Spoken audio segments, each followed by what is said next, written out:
Assalamualaikum warahmatullahi wabarakatuh.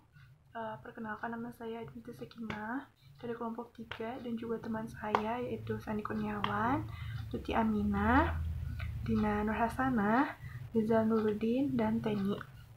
Oke, jadi di sini saya akan menjelaskan tentang kami akan menjelaskan tentang transitivity. Oke, baik. Materi pertama akan dijelaskan oleh saya, yaitu introduction. Nah, dalam bab ini kita akan berbicara tentang klausa sebagai representasi. Apa itu klausa sebagai representasi?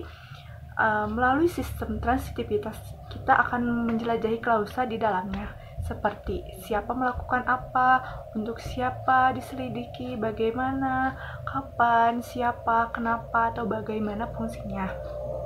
Nah, sebenarnya ada 3 kategori semantik yang menjelaskan secara umum bagaimana fenomena dunia nyata direpresentasikan sebagai struktur linguistik. Nah, apa saja 3 kategori tersebut? 3 kategori tersebut ada yang pertama circumstance atau keadaan, dan yang kedua adalah proses, lalu yang ketiga adalah partisipan. Oke, saya akan menjelaskan dulu yang circumstance. Circumstance adalah keadaan yang menjawab pertanyaan seperti kapan, di mana, mengapa, bagaimana, berapa banyak, dan seperti apa. Nah, dalam circumstance atau keadaan ini ada beberapa hal yang akan dijelaskan. Yang pertama itu manners atau cara, yang memberitahu caranya atau tell how. Seperti contohnya begini, diceritakan dengan cara apa dan diperiksa dengan apa si kalimat tersebut. Contoh kalimatnya adalah he goes by taxi. Dia naik taksi. Dengan cara apa diceritakannya dia pergi? Dia naik taksi. Dan diperiksa dengan apa? Nah, selanjutnya itu quality. Tell how and is proved by how. Menceritakan bagaimana dan bagaimana diselidikinya. Selanjutnya itu perbandingan atau yang disebut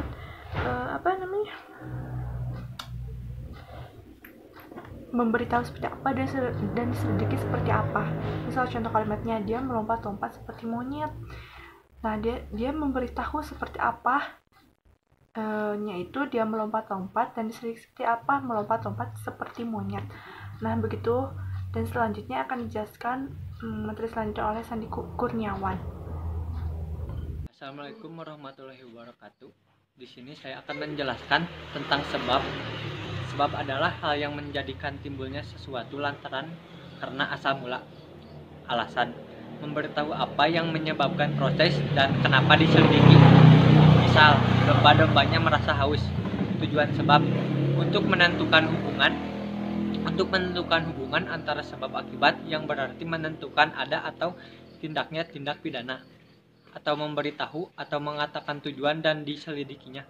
Untuk apa? Contoh, dia pergi ke toko untuk membeli rokok. Kepentingannya memberitahu demi siapa dan diselidiki untuk apa. Contoh, dia pergi ke toko untuk ibunya. Wassalamualaikum warahmatullahi wabarakatuh. Baik, proses ini merupakan sebuah hal yang sangat sentral di dalam transitivity, karena proses ini dapat menjelaskan bagaimana sebuah partisipan melakukan sesuatu tindakan, baik itu hal fisik, kemudian secara mental ataupun secara behavioral, seperti dinyatakan oleh Halliday dalam buku Making Sense of Functional Grammar bahwa ada 7 jenis proses berbeda yang diidentifikasi oleh Halliday. Yang pertama adalah material, yang kedua behavioral, yang ketiga mental, yang keempat verbal, yang kelima relational, yang keenam existential, Dan yang ketujuh adalah meteorological. Nah, di sini saya akan menjelaskan tentang material proses yang pertama. Nah, di sini partisipannya pada material proses, si pelaku dalam kalimatnya pelakunya ini melakukan tindakan yang merupakan tindakan secara fisik. Contohnya di sini ada di kalimat contoh di sini, the fuel ignites. Nah, the fuel ini dinyatakan sebagai partisipan. Kemudian ignites ini merupakan proses. Untuk lebih jelasnya bisa lihat contoh yang kedua, the youngster wiggled in his seat. Nah, di sini the youngster ini merupakan partisipan yang melakukan, kemudian wiggle-nya ini, tindakannya ini merupakan proses, kemudian in his seat dinyatakan sebagai circumstance. Nah, jika kita lihat pada dua contoh kalimat ini, proses ini merupakan verb dari klausa ataupun kalimat yang menjadi contoh di PowerPoint ini. Kita lihat ignite merupakan verb, kemudian wiggle juga merupakan verb, ya, merupakan kata kerja. Nah, kemudian setelah material proses ada juga mental proses atau proses mental atau penginderaan. Nah, di sini hal yang dilakukan oleh si pelaku dalam kalimat atau klausa tersebut lebih menekankan ke apa yang ia rasakan, apa yang ia pikirkan, atau apa yang ia pahami. Jadi tidak menunjukkan sebuah tindakan fisik seperti yang di atas, ya, contoh kalimat yang di atas seperti ignite, terbakar, kemudian wiggle, ini bergoyang. Nah, di sini si pelakunya lebih menekankan ke apa yang ia rasakan. Nah, di sini saya ada contoh kalimat Mark likes new clothes. Nah, di sini Mark-nya merupakan sensor. Kemudian likes di sini kata kerjanya verbnya merupakan mental effect dan new clothes-nya merupakan phenomenon. Jika merujuk ke buku Making Sense of Functional Grammar, di sana dinyatakan kalau phenomenon adalah sesuatu yang bisa dilihat, bisa dirasakan, bisa diraba. Nah, phenomenon ini juga bisa merupakan sebuah benda-benda, bisa merupakan benda-benda atau merupakan sebuah fakta. Assalamualaikum warahmatullahi wabarakatuh. Di sini saya akan menjelaskan tentang proses verbal. Proses verbal yaitu proses yang mengatakan atau lebih tepatnya secara simbolis yaitu pensinyalan. Sangat sering diwujudkan oleh dua klausa yang berbeda, memproyeksikan klausa yang mengkode sumber sinyal atau sayer dan pensinyalan verbal proses, dan yang lainnya. Klausa yang memproyeksikan menyadari apa yang dikatakan. Contohnya si I don't like. Jadi sayer atau sumber sinyal tidak perlu menyadari makhluk yang sadar. Dan kedua, tentang behavioral process atau proses perilaku. Proses perilaku adalah fisiologis dan psikologis. Perilaku seperti bernapas, bermimpi, mendengkur, menonton, cegukan, mendengarkan, dan merenungkan. Behavior ini seperti orang sensor, makhluk yang sadar, tapi prosesnya adalah melakukan, bukan merasakan. Contohnya see light. Jadi kita bisa menentukan perilaku see light. Jadi kita bisa menentukan perilaku. Contohnya he told to. Jadi behavior ini proses perilaku. Mungkin itu saja yang bisa saya sampaikan. Wassalamualaikum warahmatullahi wabarakatuh. Oke teman-teman, untuk materi berikutnya yaitu relation process, proses buying and having. Apa itu? Yaitu proses kepemilikan dan keberadaan.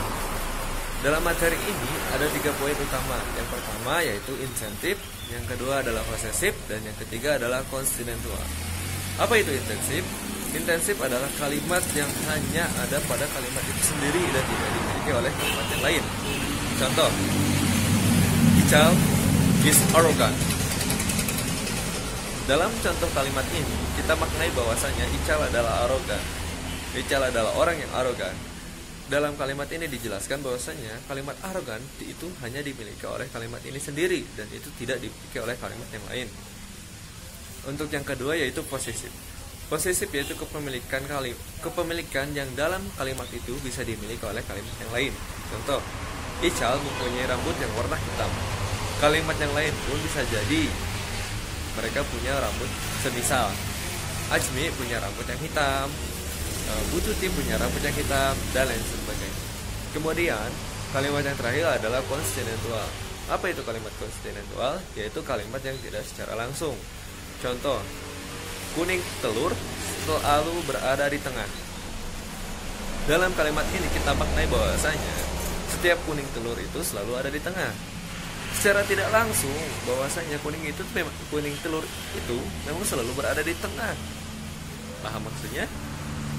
Ini merupakan kalimat proses being and having, yaitu kalimat langsung, kalimat yang keberadaan dan kepemilikan. Oke guys, thank you. Oke, di sini saya akan menjelaskan proses eksistensial. Di sini saya memiliki satu contoh. There's a unicorn in the garden. Di sini there's-nya sebagai eksistensial, unicorn sebagai eksisten, in the garden sebagai circumstance place. There's tidak memiliki fungsi representasional. Itu diperlukan karena kebutuhan akan subjek dalam bahasa Inggris. Proses eksistensial diungkapkan dengan verb atau kata kerja atau yang memiliki kata seperti be, exist, arise, dan existent dapat menjadi fenomena apapun. Selanjutnya, saya akan menjelaskan proses meteorologi. Meteorological process merupakan salah satu jenis proses yang digunakan untuk menyatakan sebuah kata kerja yang merujuk kepada interpersonal it yang hadir sebagai subjek tanpa harus menyebutkan sebuah nama lagi karena telah diketahui subjeknya. Seperti contoh di bawah ini. It's hot, it's windy, it's 5 o'clock. Ini adalah proses meteorologi.